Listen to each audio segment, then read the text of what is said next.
This JMP demonstration shows how to make a heat map. We are using the Airline Delays data from JMP sample data folder. A heat map displays the values of a continuous variable across the levels of multiple categorical variables. To create one, go to Graph, Graph Builder. Place a categorical variable on the x-axis. Here we'll use day of week, and another categorical variable on the y-axis.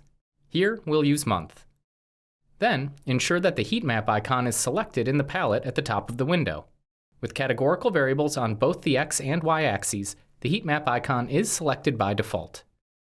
JMP creates a heat map where each cell represents the data from one combination of levels of the x and y variables. For example, the top left cell represents the data from Sundays in December. By default, the color gradient represents the count, or the number of rows in the data table corresponding to each cell. You can display these values directly in the cells using the Label drop-down menu in the heat map options to the left. To color by another variable, drag that variable to the color drop zone. Here we'll use arrival delay, and now the color represents the mean arrival delay for each cell.